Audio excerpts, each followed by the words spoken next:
ہر قسم کی تعریف، ہر قسم کی حمد و ثنا، ہر قسم کی عبادت یکتائی وحدائی شہنشاہی بادشاہی تنہائی کبریائی اللہ رب العالمین احکم الحاکمین مالک کائنات خالق ارض و سما کی ذات و برکات کے لیے خاص، انگنت لا تعداد بے حد و حساب پانی کے قطرات، ریت کے ذرات اور اشجار کے پتوں سے زیادہ درود و سلام امام الانبیاء، تاجدار انبیاء، امام الشہداء، امام الصلحاء، امام الفقہاء، امام اعظم، رہبر اعظم، ہادی اعظم، مہدی اعظم، قائد اعظم جناب سیدنا محمد مصطفیٰ علیہ الصلاۃ والسلام کی ذات و برکات کے لیے خاص۔ حضرات گرامی قدر، آج کے خطبہ جمعہ میں آپ احباب کے سامنے جس موضوع پر چند باتیں کرنا چاہتا ہوں وہ موجودہ صورتحال کے مطابق ملکی معاشی جو صورتحال بن چکی ہے، ہر طرف پریشانی، ہر طرف مہنگائی، خوف، ڈر یہ پھیلا ہوا ہے۔ اس کی وجہ کیا ہے؟ اس کی وجہ اللہ تبارک و تعالیٰ کی ناراضگی ہے۔ رب کائنات نے اپنی پاک کتاب کے اندر فرمایا وَمَنْ أَعْرَضَ عَنْ ذِكْرِي فَإِنَّ لَهُ مَعِيشَةً ضَنْكًا، جو لوگ ہمارے ذکر سے منہ پھیر لیتے ہیں پھر ہم ان کی معیشت کو تنگ کر دیتے ہیں۔ تو دور حاضر میں جس چیز کی ضرورت ہے وہ ہے اللہ کی رضا، رب کی رضا۔ جب اللہ راضی ہو جائے گا، اللہ خوش ہو جائے گا تو آپ کے معاملات ٹھیک ہو جائیں گے، پریشانیاں انشاءاللہ الرحمن ختم ہو جائیں گی۔ تو میں چند باتیں اللہ کی رضا کے حوالہ سے پیش کرنا چاہتا ہوں۔ مالک کائنات کی بارگاہ اقدس میں دعا ہے کہ کائنات کا خالق مجھے صحیح بیان کی توفیق عطا فرمائے اور اس کے بعد ہم سب کو اس پر عمل کی توفیق عطا فرمائے۔ حضرات گرامی قدر، جب ہم کتاب اللہ کا مطالعہ کرتے ہیں، کتاب خدا پڑھتے ہیں تو یہ بات سمجھ آتی ہے کہ اللہ تبارک و تعالیٰ کی رضا میں انسان کی کامیابی ہے اور اللہ تعالیٰ کی ناراضگی میں انسان کی ناکامی ہے۔ اللہ تبارک و تعالیٰ نے اپنی پاک کتاب کے اندر سورہ نبل میں ایک بات ذکر کی ہے۔ رب تعالیٰ نے فرمایا وَقَالَ رَبِّ أَوْزِعْنِي أَنْ أَشْكُرَ نِعْمَتَكَ الَّتِي أَنْعَمْتَ عَلَيَّ وَعَلَى وَالِدَيَّ وَأَنْ أَعْمَلَ صَالِحًا تَرْضَاهُ وَأَدْخِلْنِي بِرَحْمَتِكَ فِي عِبَادِكَ الصَّالِحِينَ۔ اللہ تعالیٰ کے بندے ہیں جناب سیدنا سلیمان علیہ الصلاۃ والسلام، ان کے بارے میں اللہ تعالیٰ نے یہ بات ذکر کی ہے، جو اللہ کے پیغمبر ہیں، اللہ کے نبی ہیں، اللہ تبارک و تعالیٰ کے برگزیدہ بندے ہیں، ان کے بارے میں رب تعالیٰ نے قرآن پاک کے اندر یہ بات ذکر کی ہے کہ اللہ تعالیٰ سے وہ دعا کرتے ہیں کیا؟ ربی اوزعنی ان اشکر نعمتک التی انعمت علی وعلی والدی۔ اب اللہ تبارک و تعالیٰ فرماتے ہیں انہوں نے دعا کی کہ اے اللہ میری مدد فرما، اے اللہ مجھے قوت دے، مجھے طاقت دے، اے اللہ مجھے ہمت عطا کر، اوزعنی اے اللہ میری مدد فرما۔ کس معاملے میں؟ ان اشکر نعمتک التی، اے اللہ میں تیرا شکریہ ادا کر سکوں اس چیز پر اے اللہ جو تو نے نعمت مجھے عطا کی ہے۔ اے اللہ جو نعمت آپ نے مجھے عطا کی ہے میں اس نعمت پر آپ کا شکریہ ادا کرنے کے لیے اے اللہ آپ کی مدد چاہتا ہوں۔ اور پھر وعلی والدی، اور اے اللہ جو نعمت آپ نے میرے والد پر کی ہے اے اللہ میں اس نعمت پر تیرا شکریہ ادا کرنے کے لیے تیری مدد چاہتا ہوں۔ وَأَنْ أَعْمَلَ صَالِحًا، اور اے اللہ میں اعمال صالحہ کرنے کے لیے تیری مدد چاہتا ہوں، وَأَنْ أَعْمَلَ صَالِحًا، اور ساتھ ہی فرمایا تَرْضَاهُ، اے اللہ تاکہ تو میرے ساتھ راضی ہو جائے، وَأَدْخِلْنِي، اور اے اللہ تو مجھے داخل کر دے بِرَحْمَتِكَ، اپنی رحمت کے ساتھ، فی عبادک الصالحین، اپنے نیکوکار بندوں میں۔ حضرات گرامی قدر، دور حاضر کے اندر صرف یہ ایک آیت جو سورہ نمل کی لی ہے، اس ایک آیت کریمہ کو لے اور پھر موجودہ صورتحال جو ہماری ہے اس کو لے تو پیارے بھائیوں یہی بات کافی ہے، یہی بات کافی ہے کہ اللہ تبارک و تعالیٰ کا کون شکر ادا کرتا ہے۔ عزیز دوستو، دور حاضر کے اندر مہنگائی کی صورتحال کو دیکھیں، لوگوں کی معاشی صورتحال کو دیکھیں، پھر اپنا دسترخوان دیکھیں، یقین کیجئے اگر آپ کے اندر ایمان کا ایک ذرہ بھی موجود ہے، اس قدر کمر توڑ مہنگائی کے اندر اگر آپ کا دسترخوان اسی طرح سالم ہے جس طرح پہلے تھا، حضرات اگر گندم یا آٹے کا ریٹ 1000 روپے پہ تھا، 800-700 روپے پہ تھا، آپ کے دسترخوان پر کھانا موجود ہوتا تھا۔ اگر آج گندم کا ریٹ 5000 کے قریب ہو چکا ہے، اگر آج آٹے کا ریٹ 5000 سے بھی گزر چکا ہے اور آپ کا دسترخوان اسی طرح قائم ہے، تو پھر سوچئے کہ اللہ کا شکر ادا کرنے کے لیے کس دور کا انتظار کر رہے ہیں؟ اللہ کا شکر ادا کرنے کے لیے کس دور کا انتظار کر رہے ہیں؟ حضرات اللہ کی ناشکری کی وجہ سے، اللہ تبارک و تعالیٰ کی نعمتوں پر کفر کی وجہ سے، اللہ تبارک و تعالیٰ کے احسانات پر ناشکری کی وجہ سے آج ذلت اور رسوائی کا سامنا کرنا پڑتا ہے۔ رب تعالیٰ فرماتے ہیں لَإِن شَكَرْتُمْ لَأَزِيدَنَّكُمْ، اگر میرا شکر ادا کرو گے تو میں تمہیں بہت زیادہ نوازوں گا، وَلَئِن كَفَرْتُمْ، اور اگر ناشکری کرو گے تو إِنَّ عَذَابِي لَشَدِيدٌ، میرا عذاب اور میری پکڑ بڑی سخت ہے۔ پیارے بھائیوں، ہر طرح کی نعمت استعمال کر کے، ہر طرح کا کھانا کھا کے، صحت تندرستی والی زندگی بسر کر کے، آج جب ہم لوگوں کے اندر بیٹھ کے یہ بات کہتے ہیں مارے گئے، یار ملتا ہی کچھ نہیں ہے، حالات ہی بہت خراب ہو گئے، یار بڑے پریشان ہیں، جی بڑا مشکل وقت آ گیا، یارو اللہ تعالیٰ کی نعمتیں استعمال کرتے ہوئے جب رب تعالیٰ کی ناشکری کرتے ہیں، پھر اللہ کا عذاب آتا ہے، اللہ کی پکڑ آتی ہے، اللہ کی طرف سے سختیاں آتی ہیں اور پھر بندہ پریشان ہوتا ہے۔ اب اللہ کی رضا کا ذریعہ جو انبیاء علیہ السلام نے تلاش کیا، جو نبیوں نے اللہ کی رضامندی کا ذریعہ تلاش کیا، وہ کیا؟ اوزعنی، اللہ میری قوت، اللہ مجھے قوت عطا کر، میری مدد فرما، اوزعنی ان اشکر نعمتک اللتی، اللہ میں تیری نعمتوں پر تیرا شکریہ ادا کروں۔ حضرات گرامی قدر، نبی رحمت علیہ السلام کی پاکیزہ طیب طاہر عمدہ زندگی کا مطالعہ کریں۔ پیارے نبی علیہ السلام ہر نماز کے بعد، وہ سنن ہو، وہ نوافل ہوں، وہ فرائض ہوں، وہ کوئی بھی نماز ہے، ہر نماز کے بعد سید الانبیاء جناب محمد مصطفیٰ علیہ السلام ایک دعا پڑھا کرتے تھے۔ سامنے چارٹ کے اوپر دعا لکھی ہے، نبی رحمت علیہ السلام دعا کیا کرتے، اللہم اعنی علی ذکرک و شکرک و حسن عبادتک۔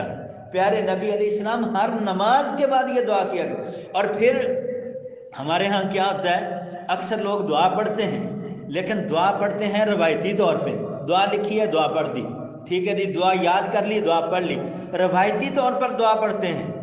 ہم اس کو سمجھ بوجھ کے ساتھ نہیں پڑھتے۔ اس دعا کا مقصد کیا ہے؟ یہ دعا کیوں لکھی گئی؟ اس کا معنی کیا ہے؟ اس کا مفہوم کیا ہے؟ جب ہم اس کے معنی پر، اس کے مفہوم پر توجہ نہیں دیتے تو سمجھ لیجیے روایتی طور پہ پڑھتے ہیں، تو پھر ایسی دعاؤں کا کوئی فائدہ نہیں ہوتا۔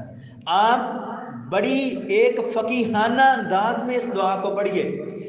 آپ نماز پڑھتے ہیں، نماز کے بعد اپنی جگہ پر بیٹھ کے کہتے ہیں اللہم اعنی علی ذکرک و شکرک و حسن عبادتک، اے اللہ میری مدد فرما، اے اللہ میری مدد فرما، کس بات پر؟ علی ذکرک، اے اللہ میں تیرا ذکر کر سکوں، و شکرک، اے اللہ میں تیرا شکریہ ادا کر سکوں، وحسن عبادتی کا، اے اللہ میں احسن انداز میں تیری عبادت کر سکوں، اس بات پر اے اللہ میری مدد فرما۔ پیارے بھائیوں، جب یہ دعا پڑھنی ہے نا اپنی جگہ پر بیٹھ کر، تو پھر ذہن کے اندر آپ کے کچھ خیالات ہونے چاہیے۔ وہ کیا؟ اللہ ذکری، اے اللہ میری مدد فرما میں تیرا ذکر کر سکوں۔ کون سا ذکر؟ آپ نے ظہر کی نماز پڑھی ہے، اے اللہ میری مدد فرما میں عصر کے لیے آ سکوں۔ عصر پڑھی ہے، اے اللہ میری مدد فرما میں مغرب کے لیے آ سکوں۔ مغرب پڑھی ہے، اللہ میری مدد فرما میں عشاء کے لیے آ سکوں۔ عشاء پڑھی ہے، اللہ فجر کے لیے اٹھنا بڑا مشکل ہے، اے اللہ نرم اور گرم بستر چھوڑنا بڑا مشکل ہے، اللہ میری مدد فرما میں تیرا ذکر کر سکوں، اے اللہ میں عبادت کر سکوں۔ وشکری کا، اور اے اللہ میں تیرا شکر کر سکوں، اے اللہ تو نے ظہر پڑھنے کی توفیق دی ہے، اللہ میں تیرا شکر کر سکوں میری مدد فرما۔ اے اللہ تو نے کھانے کے لیے کھانا دیا، اے اللہ تو نے چلنے پھرنے کے لیے پاؤں دیے، ٹانگیں دی ہیں، اللہ صحت و تندرستی دی ہے، میری مدد فرما، اے اللہ میں تیرا شکر کر سکوں۔ پیارے بھائیوں، جب پوری سمجھ کے ساتھ، پوری فقاہت کے ساتھ، پورے غور و فکر کے ساتھ، تدبر کے ساتھ آپ یہ دعا پڑھیں گے، پھر آپ کو سمجھ آئے گی کہ اللہ کا ذکر کیا ہے، اللہ کا شکر کیا ہے، رب کی رضا کیا ہے، پھر ہمیں سمجھ آئے گی۔ حضرات گرامی قدر، سنن ابن ماجہ کے اندر ایک روایت آتی ہے، آپ اللہ کو راضی کیسے کر سکتے ہیں، کیسے اللہ کو راضی کر سکتے ہیں؟ نبی رحمت علیہ السلام کے صحابی جناب سیدنا انس بن مالک رضی اللہ تعالی عنہ، وہ اس حدیث کے راوی ہیں، فرماتے ہیں کہ پیارے بھائیوں، اگر آپ مشکل پر صبر کرنا سیکھ لو تو اللہ آپ کے ساتھ راضی ہو جائے گا۔ مشکل پر صبر کرنا سیکھ جاؤ، آزمائش پر صبر کرنا سیکھ جاؤ، اللہ تمہارے ساتھ راضی ہے۔ جامع ترمذی کے اندر حدیث مبارکہ ہے کہ نبی رحمت علیہ السلام نے فرمایا، اِسم الجزاء ما اِسم البلاء، انسان کو جو اجر دیا جاتا ہے نا وہ اس کی آزمائش کے مطابق ہوتا ہے۔ اِسم الجزاء، انسان کا جو اجر ہے وہ کس طرح ہے؟ اِسم البلاء، جو اس کو زندگی کے اندر کوئی آزمائش، کوئی مشکل، کوئی پریشانی آ گئی، اس کے حساب سے جتنی بڑی آزمائش ہوتی ہے اتنا بڑا اس کا اجر ہوتا ہے، جتنی بڑی مشکل ہوتی ہے اتنا بڑا اس کا اجر ہوتا ہے۔ اور ساتھ ہی فرمایا کہ نبی رحمت علیہ السلام نے وَإِنَّ اللَّهَ إِذَا أَحَبَّ قَوْمًا، جب اللہ کسی قوم سے محبت کا ارادہ کرتے ہیں تو پھر اللہ تعالیٰ اس کا امتحان لیتے ہیں، اسے کسی مشکل کے اندر، پریشانی کے اندر ڈال دیتے ہیں۔ حضرات، پریشانی آئی، مشکل آئی، اس پہ صبر کیجیے، آپ اللہ کو راضی کر سکتے ہیں، اس بات پہ اللہ راضی ہوتا ہے۔ اور اگر پریشانی مشکل کے اندر رب کا گھر ہی چھوڑ دیا، اللہ تعالیٰ کا در چھوڑ دیا، پہلے نماز پڑھتے تھے آپ نماز ہی چھوڑ گئے، اب یہ اللہ تعالیٰ کی طرف سے ایک اور مصیبت آن پہنچی ہے۔ ایک تو یہ کہ مشکل آ گئی ہے، دوسری یہ کہ رب نے بھی چھوڑ دیا، اللہ سے دور ہو چکے ہیں، یہ ڈبل پریشانی ہے اور بہت بڑی آزمائش، بہت بڑی مشکل ہے۔ پیارے بھائیوں، اس لیے اپنی زندگی کے اندر ہر وہ عمل کرنا ہے جس سے ہم اللہ کو راضی کر سکیں اور اللہ کی رضا کے اندر ہماری کامیابی، دنیا کی بھی اور آخرت بھی۔ اللہ اکبر اللہ۔ حضرات گرامی قدر، اللہ تعالیٰ کی رضا کے لیے ایک بڑا پیارا وظیفہ ہے، بڑا ہی پیارا وظیفہ ہے، اس پہ بے شمار حدیث ہے، لیکن چند باتیں ہم کریں گے۔ نبی کائنات علیہ السلام کا فرمان مبارک ہے، صحیح مسلم کے اندر جناب سیدنا عباس رضی اللہ تعالیٰ عنہ اس کے راوی ہیں، فرماتے ہیں نبی رحمت علیہ السلام فرمایا، ذاق طعم الایمان، ایمان کا مزہ کیا ہے؟ وہ بندہ ایمان کا مزہ چکھ لیتا ہے، ذاق طعم الایمان، وہ بندہ ایمان کا مزہ چکھ لیتا ہے، من رضی باللہ ربا وبالاسلام دینا وبمحمد الرسول صلی اللہ علیہ وسلم، جس بندے نے اس بات کا اقرار کر لیا، من رضی باللہ ربا، میں اللہ کے رب ہونے پہ راضی ہوں، جس بندے نے اس بات کو قبول کر لیا، من رضی باللہ ربا، میں اللہ کے رب ہونے پہ راضی ہوں۔ حضرات، یہ تین جملے ہیں، من رضی باللہ ربا وبالاسلام دینا وبمحمد الرسول، اس حدیث کے اندر لفظ رسول ہے، دو چار اور حدیث ہیں ان کے اندر آتا ہے وبمحمد النبی صلی اللہ علیہ وسلم۔ اب یہ تین جملے ہیں، لیکن ان تین جملوں کو اگر آپ دیکھیں روایتی طور پر تو یہ تین جملے ہیں، میں اللہ کے رب ہونے پہ راضی ہوں، میں دین اسلام پہ راضی ہوں، میں محمد صلی اللہ علیہ وسلم کے نبی اور رسول ہونے پہ راضی ہوں۔ اگر آپ دیکھیں روایتی طور پر تو یہ 3 جملے، اگر آپ اسے دیکھیں فقیہی طور پر سمجھ بوجھ کے ساتھ، اگر آپ اسے دیکھیں شعوری طور پر، تو پھر آپ کو سمجھ آئے گی کہ دین کیا ہے، دین کیا ہے، پھر آپ کو سمجھ آئے گا ذاق طعم الایمان، ایمان کا مزہ، ایمان کی لذت، ایمان کی مٹھاس کیسے حاصل ہوتی، ذاق طعم الایمان، راضی باللہ ربا۔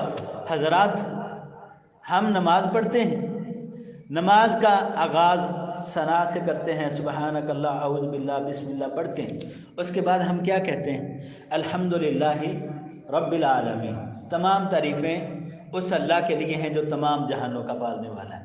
ہر بندہ اس بات کا اقرار کرتا ہے۔ اب ایک طرف یہ جملہ الحمدللہ رب العالمین جو تمام جہانوں کا پالنے والا رب ہے، دوسری طرف رضی باللہ ربا، اللہ کے رب ہونے پہ راضی ہونا ہے۔ کیسے حضرات؟ اب اللہ تعالی ہر چیز کو پالنے والا ہے، تمام جہانوں کو پالنے والا ہے۔ حضرات اللہ جانتا ہے کہ میں نے اپنے کس بندے کو یا اپنی کس مخلوق کو عمر کا کتنا حصہ دینا ہے، اور اس عمر کے حصے کے اندر میں نے کتنا رزق دینا ہے۔ حضرات صرف انسان ہی نہیں، جانوروں کی بھی خوراک مختلف ہوتی ہے۔ ایک ہی انسان ہے، اس کے پاس ایک گائے ہے، ایک بھینس ہے، دونوں کی خوراک اللہ کی طرف سے متعین ہے۔ گائے کچھ اور کھا رہی ہے، بھینس کچھ اور کھا رہی ہے، ایک ہی گھر میں بنی ہوئی ہیں دونوں۔ ایک دودھ زیادہ دیتی ہے، وہ اسے ذرا زیادہ خوراک دیتا ہے، ایک دودھ کم دیتی ہے، وہ اسے ذرا کم خوراک دیتا ہے۔ مالک ہے نا، یہ دودھ کی بنیاد پہ ایک دودھ دینا بند کر دیتی ہے، وہ اسے صرف سادہ چارہ دیتا ہے، ایک دودھ دیتی ہے، وہ اس کو چارے کے ساتھ اور بہت سارے لوازمات دیتا ہے۔ حضرات اللہ تبارک و تعالیٰ تو رب ہے اور تمام جہانوں کا پالنے والا۔ اللہ جانتا ہے کب کس بندے کو کتنا دینا ہے، کب کس بندے سے کتنا لینا ہے، اور اس کی عمر کتنی ہے، اس کی زندگی کتنی ہے، خوشی کتنی ہے، غمی کتنی ہے۔ جب آپ ان سارے معاملات پہ راضی ہو جائیں نا، تو پھر سمجھ لیجئے کہ آپ نے اس بات کا اقرار کیا، راضی باللہ ربا، میں اللہ کے رب ہونے پہ راضی ہوں۔ لیکن ہمارے ہاں ہوتا کیا، جب پریشانی آتی ہے پھر کہتے ہیں لو جی پریشانیاں نو ساڈا ہی کر لبے، مصیبتیں ہمارے گھر میں ہی آتی ہیں، مشکلات ساری میرے مقدر میں ہی آ گئی ہیں، ایسی زندگی سے بہتر ہے مر جاؤں۔ ایسے جملے ہمارے معاشرے میں ہوتے ہیں۔ لیکن دوسری طرف یہ بندہ کہہ رہا ہے راضی باللہ ربا، میں اللہ کے رب ہونے پہ راضی۔ کیسے راضی ہے؟ جب یہ اللہ کے فیصلے پہ راضی نہیں ہے، جب یہ اللہ کی لکھی ہوئی تقدیر پہ راضی نہیں ہے، تو یہ کیسے اللہ کے رب ہونے پہ راضی ہو سکتا ہے؟ حضرات جب آپ اللہ کے فیصلوں پہ راضی ہو جائیں، جب آپ اپنی لکھی ہوئی تقدیر پہ راضی ہو جائیں کہ جو میرے رب نے لکھا الحمدللہ، تو پھر آپ سمجھ لیجئے کہ رضی باللہ ربن پہ آپ قائم ہیں کہ میں اللہ کے رب ہونے پہ راضی ہوں، وبالاسلام دینا، اور میں دین اسلام پہ راضی ہوں۔ حضرات دین اسلام پر راضی ہونے کا مطلب کیا ہے؟ اللہ ہم سب کو دین اسلام کی سمجھ عطا فرمائے، اللہ ہم سب کو دین اسلام کے بارے میں اپنا دل دماغ وسیع کرنے کی توفیق عطا فرمائے۔ حضرات بہت سارے لوگ ایسے ہیں جو دین کے بعد معاملات کو تسلیم کرنے کے لیے تیار نہیں ہیں، اسلام کے بعد معاملات کو۔ اب ایک بندہ اس بات کا اقرار تو کرتا ہے وبالاسلام دینا، اے اللہ میں دین اسلام پہ راضی ہوں، لیکن اسلام کی بنیادیں کتنی ہیں؟ بنی الاسلام علی خمس، اسلام کی بنیاد 5 چیزوں پر ہے۔ شہادت اللہ الہ الا اللہ وان محمد رسول اللہ واقام الصلاۃ وایتاء الزکوٰۃ وصوم رمضان وحج البیت من استطاع الیہ سبیلا۔ دین اسلام کی بنیاد 5 چیزوں پر ہے۔ یہ بندہ اس بات کا اقرار کرتا ہے وبالاسلام دینا، میں دین اسلام پہ راضی ہوں، یہ اپنی زبان سے لا الہ الا اللہ کہہ بھی دیتا ہے، اپنی زبان سے محمد رسول اللہ کہہ بھی دیتا ہے، اسلام میں داخل ہو جاتا ہے۔ اگلی بنیاد کیا ہے اسلام؟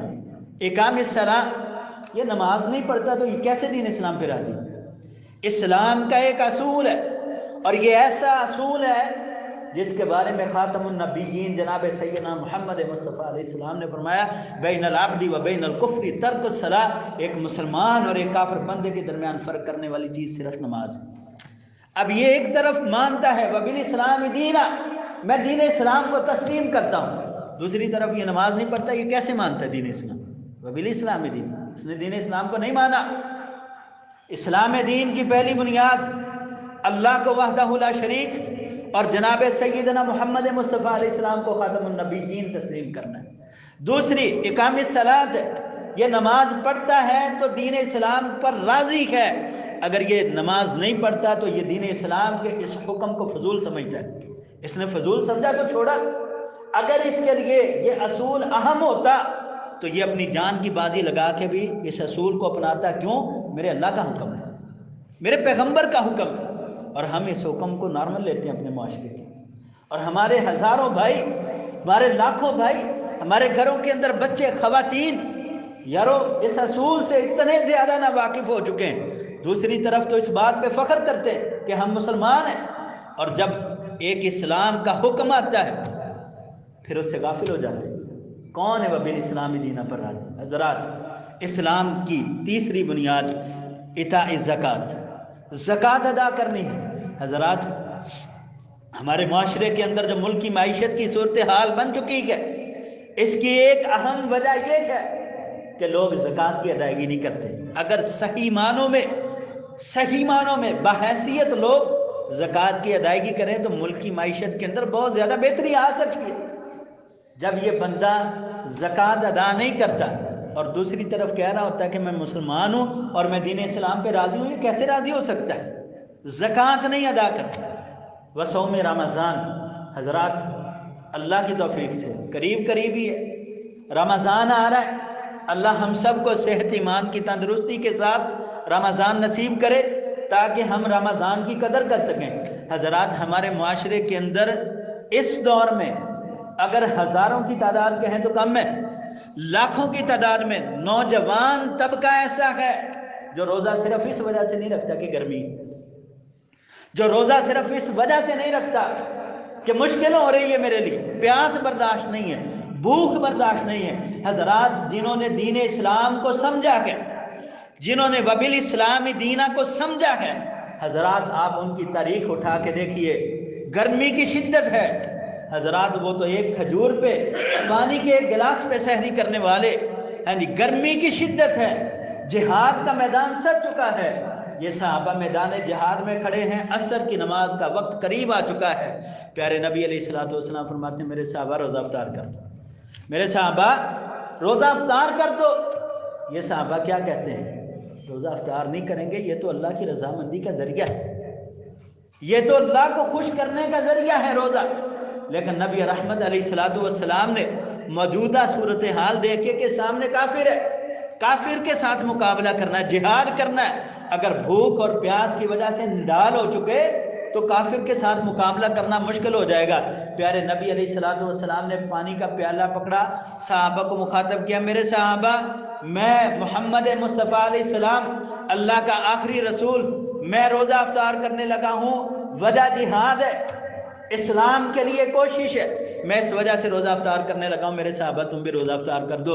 حضرات، جب وہ لوگ اس طرح روزے کو سمجھتے تھے اور روزے کی اس طرح قدر و عزت کیا کرتے تھے تو حضرات پھر اس وقت دور ایسا تھا، اللہ تبارک و تعالیٰ بھی تتنزل علیہم الملائکہ، اللہ کے فرشتے نازل ہوتے تھے۔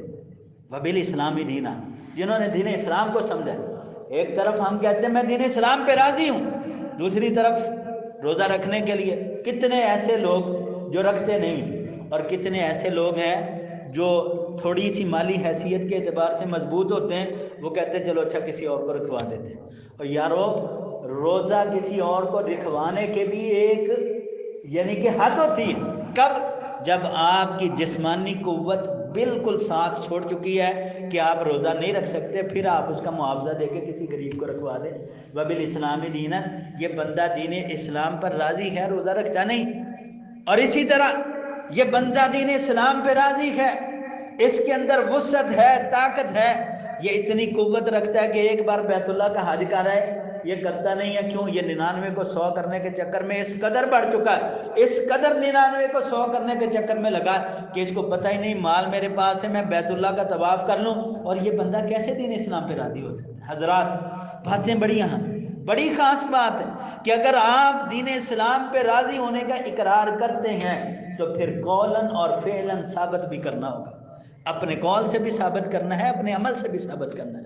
حضرات تیسری بات وَبِمُحَمَّدٍ رسول صلی اللہ علیہ وسلم، اب یہ بندہ اپنی زبان سے اقرار کرتا ہے کہ میں محمد صلی اللہ علیہ وسلم کے رسول ہونے پہ راضی ہوں، میں محمد صلی اللہ علیہ وسلم کے رسول ہونے پہ راضی ہوں، اللہ کی رضا کے لیے، اللہ کو خوش کرنے کے لیے بندہ اپنی زبان سے اقرار کرتا ہے۔ حضرات بندہ کیسے محمد صلی اللہ علیہ وسلم کے رسول ہونے پہ راضی ہے جب یہ محمد صلی اللہ علیہ وسلم کا طریقہ ہی نہیں اپناتا؟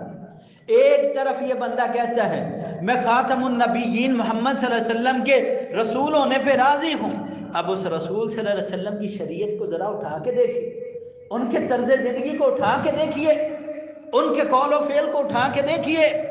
نبی رحمت علیہ السلام اکثر کئی بار ہمارے علماء زور دے جاتے ہیں صرف داڑھی پہ، حالانکہ کئی بار میں بذات خود دعوت دی ہے داڑھی کے بارے میں، لیکن پیارے بھائیوں داڑھی میں اسلام نہیں ہے۔ ہم یہ سمجھتے ہیں کہ داڑھی میں اسلام ہے، نہیں ہو پیارے بھائیوں، اسلام میں داڑھی ہے، اسلام میں داڑھی میں اسلام نہیں ہے۔ ہم کہتے ہیں اچھا پیارے نبی علیہ السلام سے محبت ہے داڑھی نہیں رکھے، داڑھی میں اسلام نہیں، اسلام کے اندر داڑھی رکھنے کا حکم ہے۔ جو بندہ محمد مصطفیٰ علیہ السلام کو اللہ کا رسول تسلیم کرتا ہے، پھر اس کے بعد اپنا چہرہ نبی علیہ السلام جیسا چہرہ نہیں بناتا، اس نے کیا رسول تسلیم کیا؟ بتائیے۔ جو بندہ محمد صلی اللہ علیہ وسلم کو اللہ کا آخری رسول تسلیم کرتا ہے، نبی کائنات علیہ السلام نے کیا فرمایا؟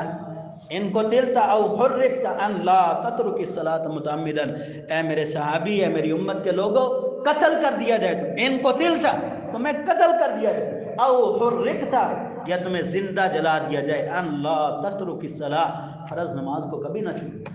اب یہ بندہ محمد صلی اللہ علیہ وسلم کو اللہ کا رسول مانتا ہے لیکن آپ کی بات نہیں مانتا، تو شمار کن لوگوں میں شمار کن لوگوں میں ہے جو نبی علیہ السلام کی ذات مانتے ہیں بات نہیں مانتے؟ کیا وہ صحابی ہو سکتے؟ جو نبی علیہ السلام کی ذات سے محبت کرتا ہے، آپ کی بات کا انکار کر رہا ہے، وہ صحابی نہیں ہو سکتا۔ یار وہ مسلمان کیسے رہ سکتا ہے؟ وہ مسلمان کیسے رہ سکتا ہے؟ قابل غور بات ہے۔ محمد صلی اللہ علیہ وسلم کو اللہ کا رسول مانتے ہیں تو پھر محمد صلی اللہ علیہ وسلم کی بات ماننی ہوگی، نبی کائنات علیہ السلام کی باتوں کو ماننا ہوگا۔ تین باتیں ہیں، ذاک طعم الایمان، شروع میں بات کی تھی۔ اگر آپ روایتی طور پر دیکھیں تو یہ تین لفظ ہیں، اگر آپ اسے فقیہی طور پر غور و فکر تدبر کے ساتھ دیکھیں تو یہ دین اسلام کا بہت بڑا جز ہے۔ رضیت باللہ ربا وبالاسلام دینا وبمحمد الرسول صلی اللہ علیہ وسلم۔ اگر آپ ایمان کا مزہ چکھنا چاہتے ہیں، ایمان کی لذت کو حاصل کرنا چاہتے ہیں تو پھر ان باتوں کو سمجھنا ہوگا، ان باتوں پر آنا ہوگا۔ حضرات گرامی قدر، نبی کائنات علیہ السلام کی احادیث کا مطالعہ کریں۔ صحیح مسلم کے اندر حدیث آتی ہے، پیارے نبی علیہ السلام کے صحابی ہیں جناب سیدنا سعد بن ابی وقاص رضی اللہ تعالی عنہ۔ یہ سعد بن ابی وقاص رضی اللہ عنہ فرماتے ہیں نبی کائنات علیہ السلام نے فرمایا کہ کوئی بندہ اپنے گناہ معاف کروانا چاہتا ہو نا تو ایک عمل ہے، مؤذن جب شہادتین کے جملے کہتا ہے، اب بات یہ ہے ادھر مؤذن اذان دے رہا ہوتا ہے، کئی بار یہ بات دیکھنے میں آئی ہے، ادھر گھر کے اندر خواتین یا مرد حضرات ٹیلی ویژن لگا کے بیٹھے ہوئے، مؤذن اذان دے رہا ہے تو کتنی زحمت کرتے ہیں یہ یار بات بند کر دیں، یعنی مؤذن اذان دے رہا ہوتا ہے، یہ کہہ رہا ہوتا ہے اللہ اکبر اللہ اکبر، یہ کہہ رہا ہوتا ہے اشہد ان لا الہ الا اللہ اشہد ان محمد رسول اللہ، یہ گواہی دے رہا ہوتا ہے لوگوں اللہ ہی بڑا ہے، لوگوں اللہ کے علاوہ کوئی معبود برحق نہیں ہے، یہ گواہی دے رہا ہوتا ہے لوگوں محمد صلی اللہ علیہ وسلم اللہ کے رسول ہے، یہ آواز دے رہا ہوتا ہے حی علی الصلاۃ، آؤ نماز کی طرف، حی علی الفلاح، آؤ کامیابی کی طرف۔ یہ مسلمان، یہ ایک مومن، یہ ایک ایمان والا، اپنے آپ کو سمجھنے والا، یہ بیچارہ اتنی مشکل سے اتنی زحمت کرتا ہے، بچے کو کہتا ہے یار آواز بند کر، آواز بند کر۔ اب یہ بندہ جو کہنے والا ہے کہ آواز بند کر دے، یہ کیسے اپنے گناہوں کی معافی کروائے؟ اللہ اکبر اللہ۔ نبی رحمت علیہ السلام فرمایا جو بندہ اپنے گناہوں کی معافی چاہتا ہے، مؤذن جب اذان پڑھتا ہے یہ اس کی اذان کے ساتھ ساتھ اس کلمات کا جواب دے.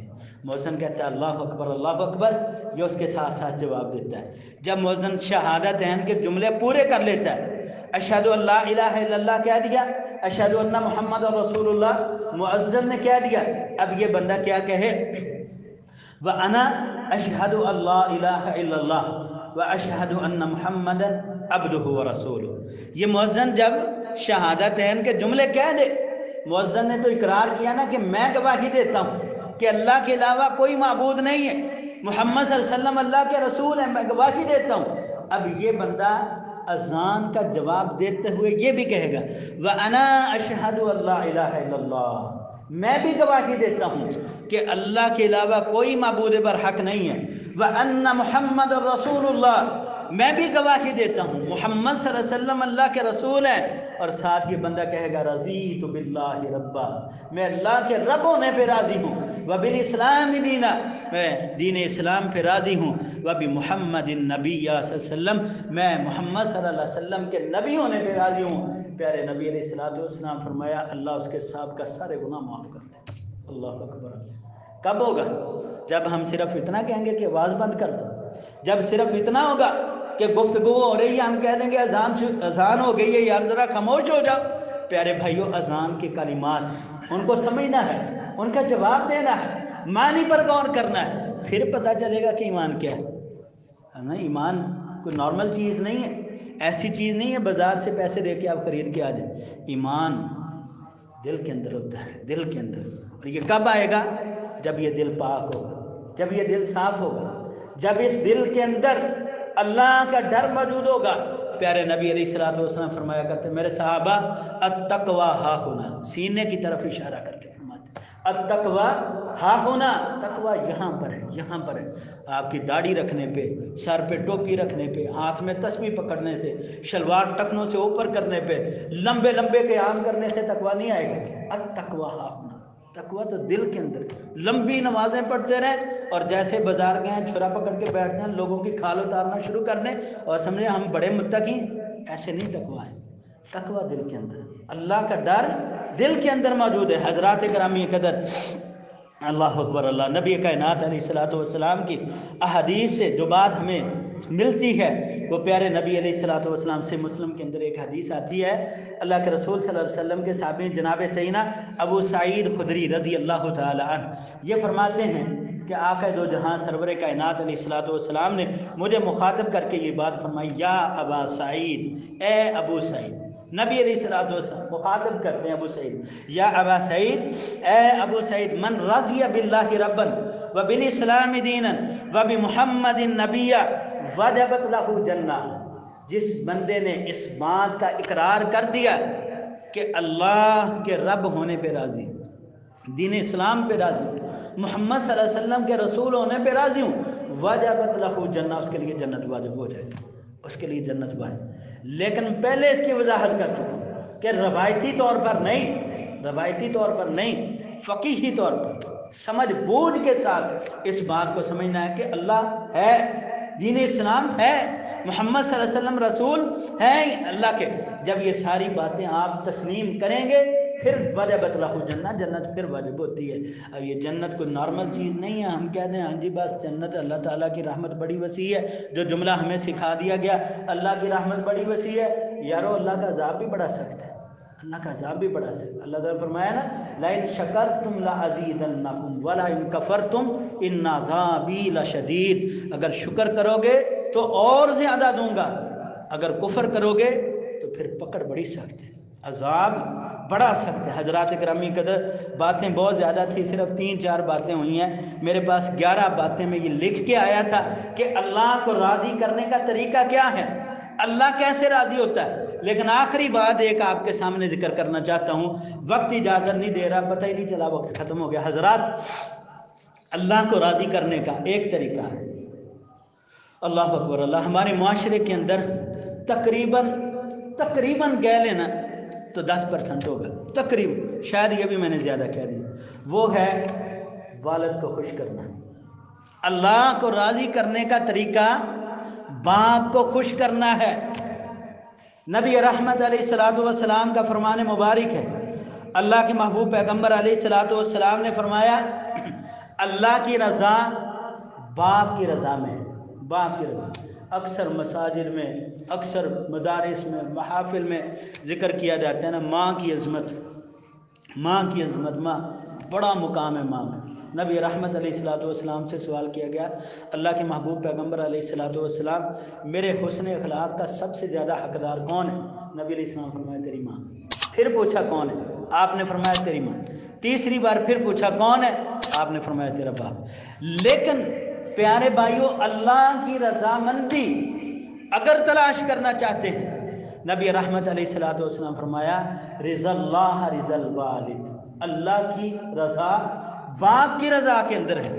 آج ہمارے معاشرے کے اندر یقین کیجئے اکثر گھروں کی یہ صورتحال ہے کہ باپ بحیثیت نوکر ہے، اکثر گھروں کی یہ صورتحال ہے، باپ بحیثیت نوکر ہے، کام کرے گا، محنت کرے گا، آئے گا، بچوں کو کھانا دے گا، پھر واپس چلا جائے گا۔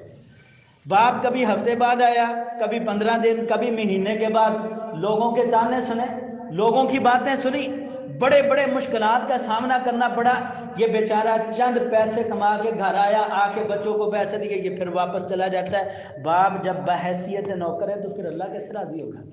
رضا اللہ رضا الوالد، اللہ کی رضا والد کی رضا کے اندر ہے۔ وسخط اللہ سخط الوالد، اللہ کی ناراضگی باپ کی ناراضگی کے اندر ہے۔ جس سے باپ ناراض ہو گیا، جس کا باپ اس سے ناراض ہو گیا، یارو اللہ اس سے ناراض ہو گیا، اللہ اس سے ناراض ہو گیا، اپنے والد کو خوش کیجیے۔ اب اگلا مسئلہ یہ ہے کہ جن کا والد دنیا میں نہیں ہے وہ کہیں اچھا یار ساڈا تے باپ ہی نہیں تے ہن اسی کی میرا راضی۔ پیارے بھائیو طریقہ ہے، باپ فوت ہو چکا ہے، اس کو راضی کرنے کا طریقہ یارو دل پہ ہاتھ رکھ کے سوچئے کہ کتنا دن، ہفتے، مہینے نہیں، کتنے بڑے خوش نصیب ایسے لوگ بھی ہوں گے جو کئی سال گزر چکے ہیں باپ کی قبر پہ نہیں ہیں۔ آپ کیا محبت کی باپ سے؟ باپ سے محبت کیا ہے؟ اپنے باپ کی قبر پہ گئے، سالوں گزر چکے ہیں اور چاہتے یہ ہیں کہ اللہ راضی ہو جائے ہمارے سے۔ یارو بڑا مشکل معاملہ۔ رضا اللہ رضا الوالد، آپ اللہ کو راضی کرنا چاہتے ہیں، اپنے باپ کو راضی کیجیے، اپنے باپ کو راضی کیجیے، یارو اسی کے اندر اللہ کی رضا ہے۔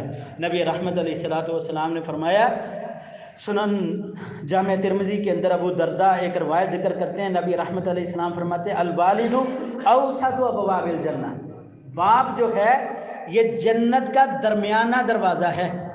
الوالد اوسط ابواب الجنہ، باپ جنت کا درمیانہ دروازہ ہے۔ اب نبی رحمت علیہ السلام فرماتے ہیں تیرا دل چاہے تو اسے ضائع کر دے، تیرا دل چاہتا ہے تو اس کو اپنی حفاظت کے اندر رکھ، اختیار اللہ نے تجھے دیا ہے۔ اب پیارے بھائیو خود ہم نے اپنے اپنے اعمال سے، اپنی گفتگو سے، اپنی زبان سے اندازہ لگانا ہے کہ میں نے اپنی جنت کے درمیانے دروازے کے ساتھ کیا سلوک کیا۔ ہاں جی یہ سلوک ہوتا ہے ابا تو ان سے پتہ ہی نہیں، اللہ فرما رہے ہیں، نبی فرما رہے ہیں جنت کا درمیانہ دروازہ ہے۔ اب یہ نوجوان کہتا ہے ابا تہاڈا دور ہور سی، تانوں ہن انہاں گلاں دا کی پتہ ہے۔ پیارے بھائیو باپ بالآخر باپ ہی ہوتا ہے، اپنے باپ کو راضی کر لیجئے، اس کے اندر اللہ کی رضا ہے۔ دعا ہے اللہ تعالی ہم سب کے ساتھ راضی ہو جائے، اللہ ایمان کی زندگی، ایمان کی موت نصیب فرمائے، جو کچھ سنایا اللہ عمل کی توفیق عطا فرمائے، آمین۔ آخر دعوانا ان الحمد للہ رب العالمین۔